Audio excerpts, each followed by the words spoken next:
Hello everyone, very good morning.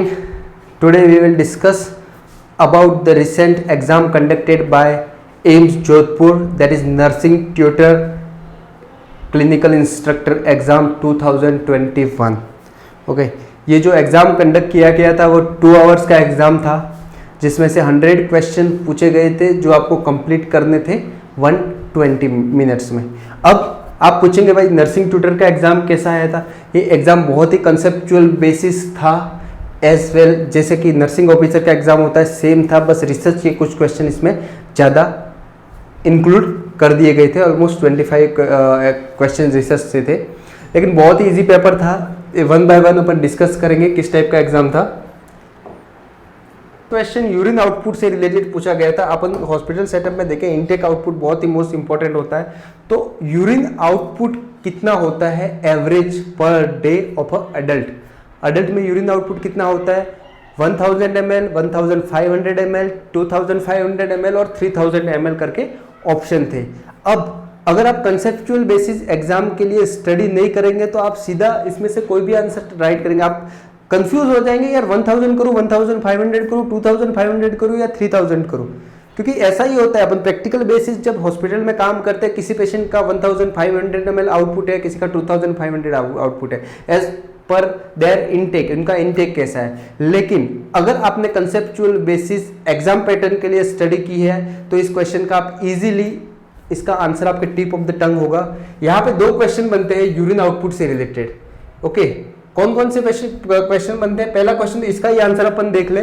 First option 1000 ml, second option 1500 ml, third option is 2500 ml, fourth option is 3000 ml. इसका correct answer कौन सा है. इसका आंसर correct है B. B is the correct answer. 1500 ml average urine output of adult is 1500 ml. इसको अपन इसे 1.5 litre भी बोलते हैं. क्या बोलते हैं? 1.5 लीटर. ओके, अब इस पे दूसरा क्वेश्चन ये बनता है हमेशा कि यूरिनरी ब्लैडर की कैपेसिटी कितनी होती है. अब same time same 1 litre, 1.5 litre, 2.5 litre और 3 लीटर करके आ जाए तो यूरिनरी ब्लैडर की कैपेसिटी होती है 1 लीटर. क्या होती है? 1 लीटर. 1 लीटर होती है, या फिर आप बोल सकते हो 1000 ml. ठीक है, इसमें कोई डाउट है? इसका करेक्ट आंसर कौन सा बताया? 1500 ml एवरेज यूरिन आउटपुट. अब क्वेश्चन, सेकंड क्वेश्चन ये आ जाता है, ये एग्जाम से रिलेटेड नहीं है, बस टॉपिक है तो अपन डिस्कस करते थे. Capacity of urinary bladder.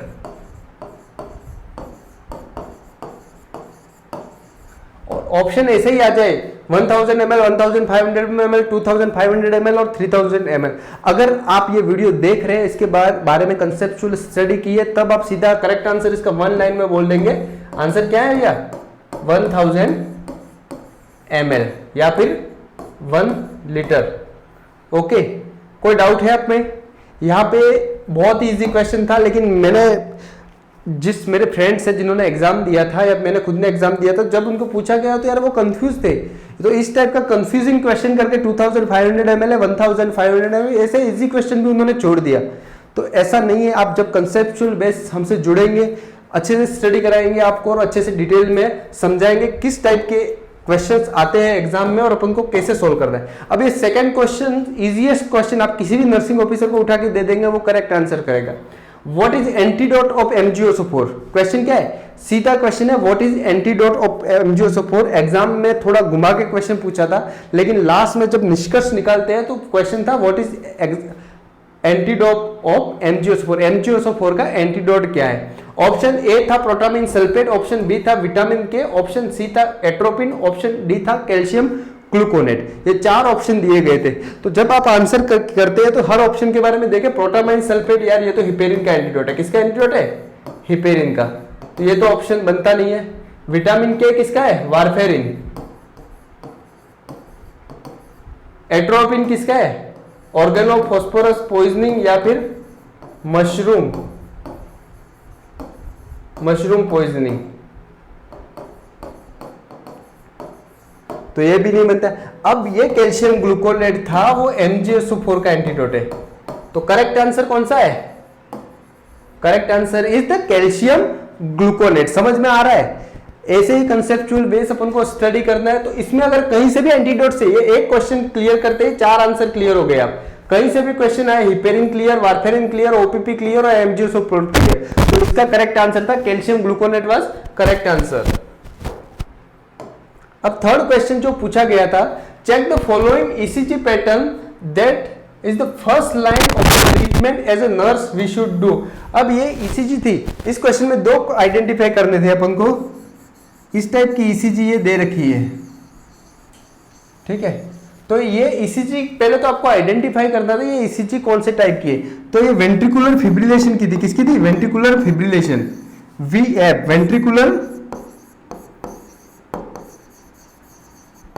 Fibrillation. तो आप अगर इसमें एज ए नर्स पूछा है तो मुझे पता है मोस्ट ऑफ द आंसर क्या करेंगे? सीपीआर, कार्डियोपल्मोनरी रिससिटेशन, क्योंकि सीपीआर एज ए नर्स अपन दे सकते हैं, डीफेब नहीं। लेकिन वेंट्रिकुलर फिब्रिलेशन का first line of the treatment है, आपको डीफेब स्टार्ट करना है।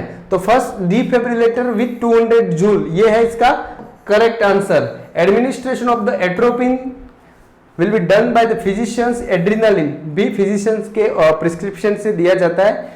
लेकिन अगर वेंट्रिकुलर फिब्रिलेशन अपने ईसीजी में पहचाना है तो इसका सीधा आपको स्टार्ट करना है डिफिब्रिलेशन विथ 200 जूल।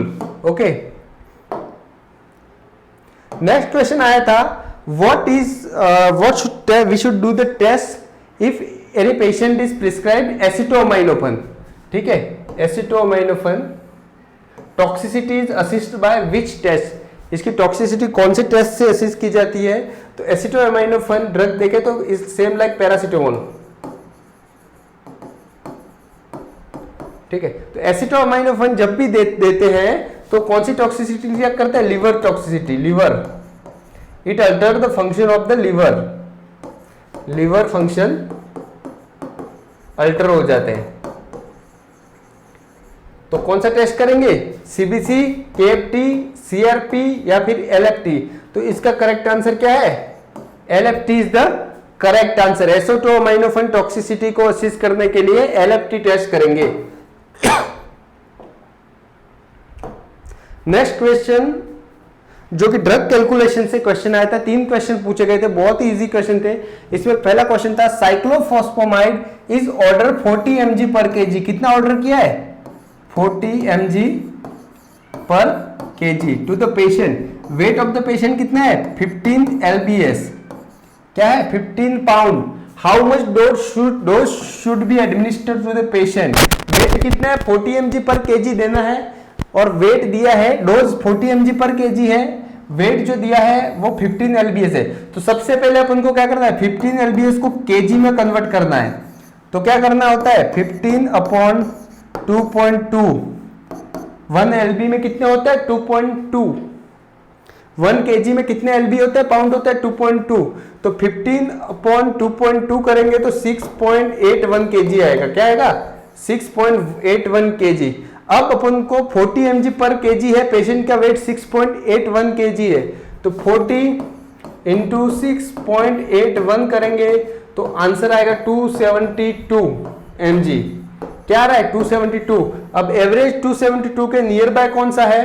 तो A is the correct answer, 280 is the correct answer. इस टाइप से क्वेश्चन सॉल्व करना था, बहुत ही इजी क्वेश्चन पूछा गया था। नेक्स्ट ड्रग कैलकुलेशन से रिलेटेड था, विटामिन के, विटामिन क्या है? कोएगुलेंट ड्रग है, is order to patient 0.5 mg available. जो अवेलेबल ड्रग था वो 0.5 mg था। ऑर्डर कितना? ऑर्डर कितना दिया गया? 0.5 mg। अवेलेबल ड्रग कितना था? 1 mg। कितना था? 1 mg में कितने ml में? 0.5 ml। तो अपन को देना कितना था? पेशेंट को देना कितना था? 0.5 mg। ठीक है, और अपने पास अवेलेबल था 1 mg। कितने में था? Into 0.5 ml। कितना? 0.5 ml। तो आप काट लीजिए, ये आपका क्या है? 1/2 इंटू 0.5, यहां से ये काट लो तो ये कितनी टेबलेट देनी पड़ेगी? 0.25 ml का हाफ कर लो, 0.25 ml। कितना देना पड़ेगा? 0.25 ml। आपको कैलकुलेशन क्लियर हो गई? कैलकुलेशन कितनी थी?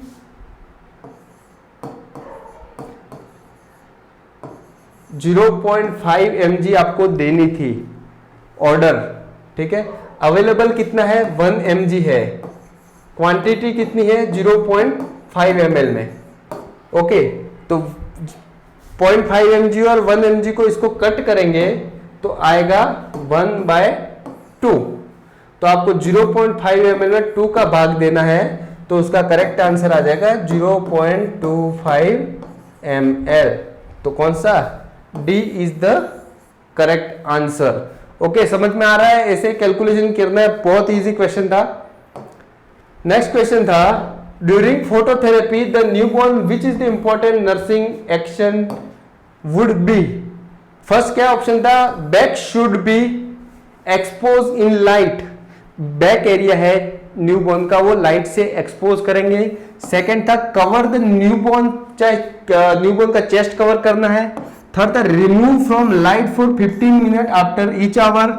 फोर्थ था assist the temperature of the newborn after each 1 hour. तो क्या करना है? इसका करेक्ट आंसर क्या है? आफ्टर ईच आवर के क्या करना है? इसका टेम्परेचर असिस्ट करना है। क्या करना है? टेम्परेचर असिस्ट करना है। ये था इसका correct answer.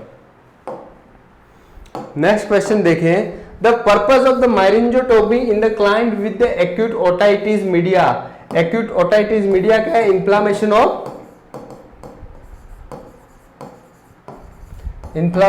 Of middle ear. क्या था? मिडल ईयर में इन्फ्लामेशन हो जाता है। अब मायरिंजेटोमी में क्या और करते हैं? एक इंसिजन करते हैं। कहां पे? मिडल ईयर में, टेम्पनी मेम्ब्रेन में। तो ये क्या हेल्प करता है? जब इन्फ्लामेशन होता है तो उसमें फ्लूइड एक्यूमुलेशन हो जाता है। जब तो इंसिजन लेंगे तो क्या करता है? ये क्या करता है? रिलीव द प्रेशर करता है। ये उसका मेन पर्पस है। अगर आपने मायरिंजेटोमी पढ़ी होगी तो ये आपका tip of the tongue answer था, सीधा करेक्ट करने वाला आंसर था। ऑप्शन पढ़िए, to remove the cerumen production from the ear, to provide their entry to the middle ear, to relieve the pressure. यही मैंने बताया था, to relieve the pressure of the ear drum करने के लिए मायरिंजेटोमी करते हैं। To create the clean environment to the ear. A, B और डी ऑप्शन इनकरेक्ट है। To relieve the pressure is the correct answer. Prolong bed rest after the surgery. Bed rest after surgery prolong करते हैं तो क्या होता है? DVT. तो ये सीधा क्वेश्चन था।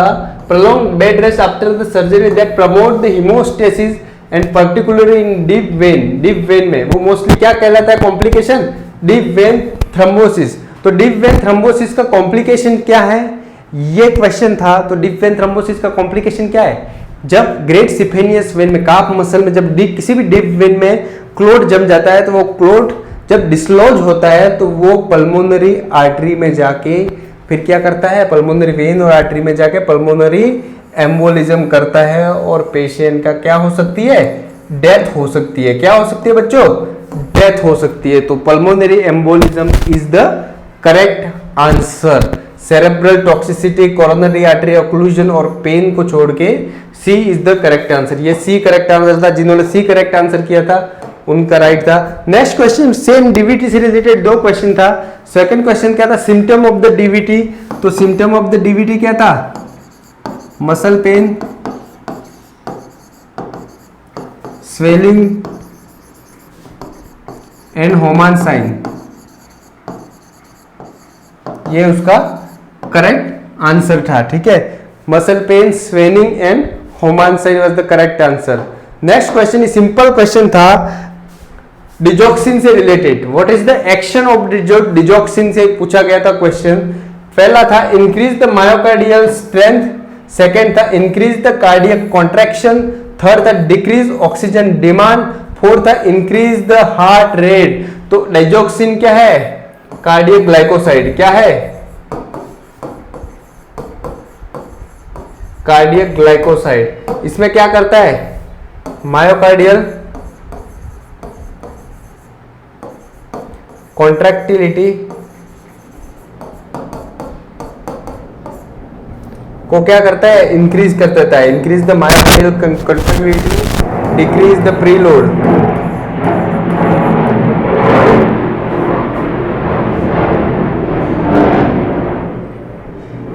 ओके, तो ये इसका कौन सा करेक्ट आंसर आ गया? Increase the cardiac contraction, increase the cardiac contraction, B is the correct answer. Digoxin से रिलेटेड नर्सिंग ऑफिसर के एग्जाम में भी हर बार पूछा गया है, सेम एज नर्सिंग ट्यूटर में भी सेम क्वेश्चन पूछा गया था। A patient is prescribe 25% dextrose with insulin and soda bicarb to treat which abnormality. Insulin और सोडा बाइकार्ब कौन सी एबनॉर्मेलिटी को ट्रीट करने के लिए पूछे जाते हैं? तो ये क्या करते हैं, कौन कौन सी एबनॉर्मेलिटी? हाइपर, ये जब आ गया डेक्सट्रोज, इंसुलिन और सोडा बाइकार्ब, आपको सीधा ध्यान रखना है हाइपर कैलेमिया को ट्रीट करना है। इसको हाइपर कैलेमिया को ट्रीट करने के लिए ये सब ट्रीटमेंट दिया जाता है। तो हाइपर कैलेमिया कब होता है? जब पोटेशियम लेवल 2.5%, पोटेशियम लेवल 7.5 मिलीक्विलियम पर लीटर, सोडियम 147 मिलीक्विलियम पर लीटर, क्लोराइड 90। ओके, तो हाइपर कैलेमिया कब होता है? जब 7, मतलब पोटेशियम लेवल कितना अपना नॉर्मल कितना है? 3.5 टू 5.1 मिलीक्विलियम पर लीटर, कितना है? 5 मिलीक्विलियम लीटर। तो the correct answer hyperkalaemia को ट्रीट करने के लिए किया जाता है। नेक्स्ट देखे, कैप्सूल एमोक्सिसिलिन, ड्रग कैलकुलेशन से रिलेटेड क्वेश्चन पूछा था। Capsule amoxicillin is order 500 mg per day dose to a client and available dose is 250 mg per capsule. How many capsules should be administered? तो 500 mg ordered है, available dose है 250 mg, quantity है 1, तो इसका 1/2/1, तो कितनी टेबलेट देनी है? 2 कैप्सूल देने। ए इज द करेक्ट आंसर। बहुत इजी क्वेश्चन था, सबने करेक्ट किया होगा। ये what is this image indicate, ये जो क्या करते हैं, ये जब पीवी एग्जामिनेशन करते हैं तो ये कौन सा डायमीटर चेक करते हैं? Diagonal conjugated. इससे रिलेटेड ये कम से कम 10 एग्जाम में पेपर आया होगा, 10 एग्जाम में क्वेश्चन आया होगा। सीधा क्वेश्चन था, 1 लाइन का, diagonal conjugated was the correct. Next देखिए अपन, नेक्स्ट क्वेश्चन था पीपल विद इम्यूनो कॉम्प्रोमाइज, कौन सा टेस्ट? मोंटोक्स टेस्ट। मोंटोक्स टेस्ट से रिलेटेड क्वेश्चन है। अगर आपने पढ़ा होगा मोंटोक्स टेस्ट, उसका 10 mm से मोर इंड्यूरेशन होता है, इंड्यूरेशन तो पॉजिटिव होता है। क्या होता है? पॉजिटिव होता है नॉर्मल एडल्ट में, नॉर्मल पेशेंट में। ओके, क्वेश्चन क्या है? People with immunocompromise, patient क्या है? इम्यूनो कॉम्प्रोमाइज पेशेंट है, नॉर्मल पेशेंट नहीं है। Like HIV positive, Mantoux test indicate positive for TB when induration is present more than, लेकिन ये नॉर्मल पेशेंट में 10 mm से ज्यादा, जब इम्यूनो कॉम्प्रोमाइज लाइक HIV हो तो 5 mm से ज्यादा इंड्यूरेशन जो होता है तो पॉजिटिव फॉर TB। क्या होता है? Positive for TB। तो कौन सा? 10 mm, 15 mm, 3 mm, 7 mm, तो 7 mm is correct answer. Nursing से रिलेटेड हर एग्जाम में मोंटोक्स टेस्ट से रिलेटेड क्वेश्चन पूछे गए एग्जाम में। नेक्स्ट क्वेश्चन था side effect of the isoniazid drug, her exam में देखा गया है आपको।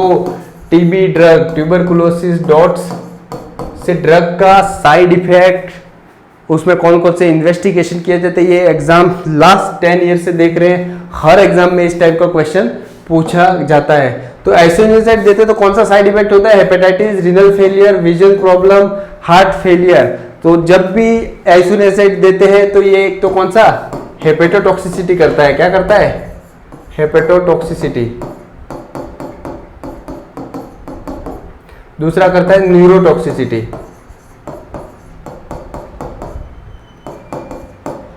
तो न्यूरो से रिलेटेड कोई ऑप्शन नहीं है, हेपेटोटॉक्सिस ये है, तो A is the correct answer. Hepatitis is the correct answer. Next question अपन देखें, what is average pulse rate of the patient. ये घुमा फिरा के क्वेश्चन था।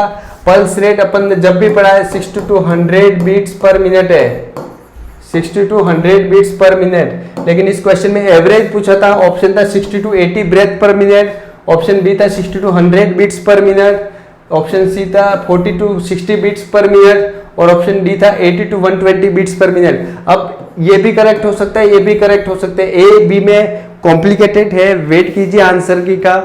मेरे हिसाब से यही होना चाहिए 60 to 100 बीट्स पर मिनट, लेकिन 60 to 80 भी एवरेज में करेक्ट हो सकता है। अब ये क्वेश्चन था घुमा फिरा के question, second stage of the labour begin with, last में बिगिन विथ पूछ गया था, तो second stage of the labour कब स्टार्ट होती है, और स्टार्ट होती है तो क्या प्रोसेस होता है? तो क्या present of the show, premature rupture of the membrane, it begin with the complete dilatation of the cervix and delivery of the head. तो इसका जब स्टार्ट होती है सेकेंड स्टेज, कब स्टार्ट होती है, फर्स्ट स्टेज कब फिनिश होती है? सर्वाइकल डायलेटेशन कंप्लीट होता है, फर्स्ट स्टेज फिनिश होती है, और same time second stage begin होती है। तो correct answer is the begin with the complete dilatation of the cervix. If a patient is applying aloe vera gel on the wound while applying Picot model, ये model से related question था Picot, तो इसमें O से related, O का meaning क्या है वो था, तो Picot मॉडल में देखें P मतलब पेशेंट या population, I means what over intervention we use to give, C and O means the outcome और C मीन्स द कंपैरिजन। तो आउटकम किस पे होता है? Wound healing on the foot जो होता है वो आउटकम है, तो ये करेक्ट आंसर था। नेक्स्ट क्वेश्चन देखिए, which term is used to identify the research objective. इसमें विच टर्म, कौन सा टर्म है जो रिसर्च ऑब्जेक्टिव को आइडेंटिफाई करने के लिए यूज किया जाता है? Smart method, PICOT method, PubMed, OSC। तो कौन सा? SMART, smart method was use, is the correct answer. After the post bone marrow biopsy procedure, client have fever.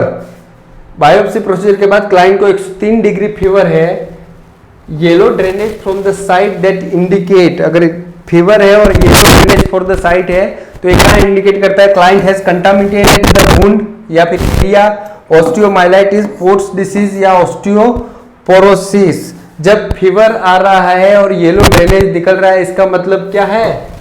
Correct answer is the osteomyelitis, infection to the bone. Osteomyelitis को क्या बोलते हैं? Infection to the bone.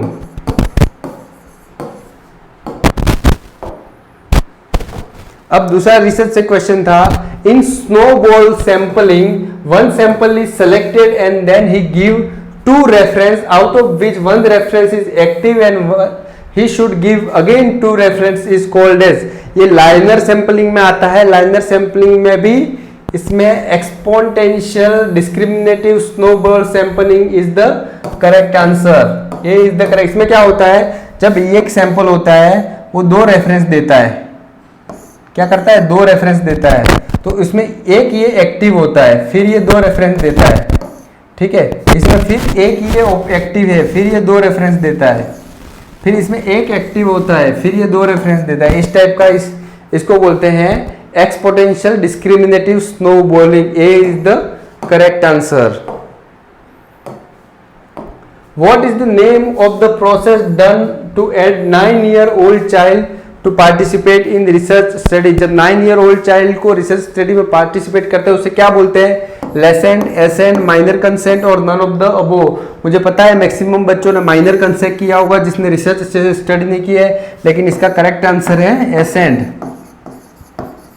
जब बच्चे को research participate करते हैं तो उसके के कंसेंट को क्या बोलते हैं? Accent. After the TURP, transurethral resection of the prostate procedure, patient is having bright red bleeding. What should nurse do as a priority? As a priority nursing क्या केयर देंगे? Report to physician, check the vital signs, administer paracetamol, administer protamine sulfate। तो जब bright red bleeding हो, pale bleeding हो तो दिक्कत नहीं है, लेकिन जब bright red bleeding हो तो करेक्ट आंसर है report to physicians या फिर surgeon।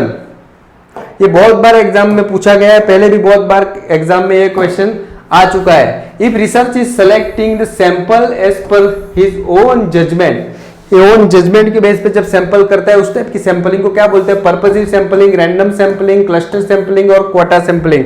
तो इसका करेक्ट आंसर क्या है? पर्पसिव। अपने पर्पस के बेस पे सैंपलिंग करता है उसे पर्पसिव सैंपलिंग कहते हैं। नेक्स्ट क्वेश्चन था qualitative study based on culture. Qualitative study based on culture. Culture word आते ही आपने अगर रिसर्च अच्छे से पढ़ी है कंसेप्चुअल बेस पे तो आपको सीधा आंसर क्या होना चाहिए? इथिनोग्राफी। इथिनोग्राफिकल में क्या करते हैं? इथिनोग्राफिकल में कल्चर के बारे में डिस्कस करते हैं। ये क्वेश्चन था रिसर्च का। What is this curve indicate? ये कर्व क्या इंडिकेट करती है? तो आप ऑप्शन थे, पहला था परफेक्ट नेगेटिव कोरिलेशन, सेकेंड था मॉडरेट नेगेटिव कोरिलेशन। तो इसका करेक्ट आंसर था ए, परफेक्ट नेगेटिव कोरिलेशन। अगर ये इस टाइप का होता, ये सेम कर्व इस टाइप का होता है तो परफेक्ट पॉजिटिव कोरिलेशन होता, ठीक है, लेकिन ये डाउन जा रहा है इसलिए नेगेटिव कोरिलेशन है। Symptom of the nitroglycerin toxicity से रिलेटेड क्वेश्चन आया था। तो नाइट्रोग्लिसरीन टॉक्सिसिटी से रिलेटेड हाइपोटेंशन एंड हेडेक था इसका आंसर। ये वाला करेक्ट आंसर था। क्या था? Hypotension and headache. नाइट्रोग्लिसरीन क्या है? वेजोडाइलेटर है। क्या है? वेजोडाइलेटर। किसमें यूज होती है? एंजाइना पेक्टोरिस में। किसमें? एंजाइना में यूज की जाने वाली ड्रग है।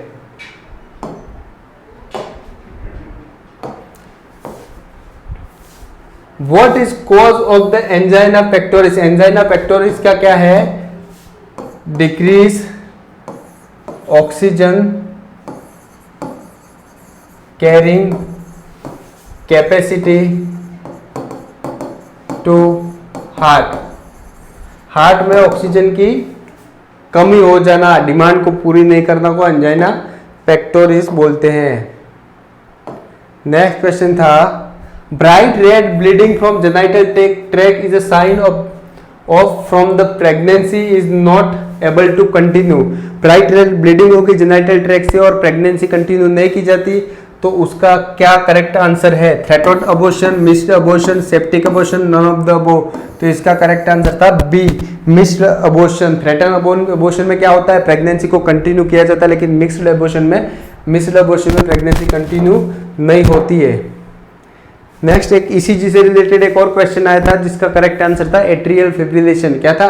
Atrial fibrillation. उसकी ईसीजी नेक्स्ट क्लास में अपन देखेंगे और भी आगे और क्वेश्चन जब मेमोरी बेस क्रिएट किए जाएंगे तो और आगे हम वीडियो कंडक्ट करेंगे। Thank you all. Conceptual based study के लिए किरोशा नर्सिंग एकेडमी से जुड़िए और किरोशा नर्सिंग एकेडमी, किरोशा एकेडमी करके ऐप है जो जिसकी लिंक वीडियो में आपको दे देंगे और ये प्ले स्टोर पे अवेलेबल है। मैक्सिमम जुड़िए और आपको कंसेप्चुअल बेस हम जो बैच स्टार्ट कर रहे हैं सुपर 30 का, जिसमें आपको एड ऑन करेंगे और बहुत सारे जो कंसेप्ट है जो last 10 year of the exam देने का जो एक्सपीरियंस है हमारे जो भी टीम है किरोशा टीम के द्वारा, उसके साथ आपको डिस्कस करेंगे। ईच एंड एवरी बहुत सारे अपने टेस्ट सीरीज भी प्रोवाइड कर दी जाएगी। ऐप में हमारे साथ जुड़िए, वीडियो को लाइक करिए, शेयर करिए और मैक्सिमम लोगों को तक पहुंचाइए ताकि सब इसका फायदा और एडवांटेज उठा सके। Thank you all.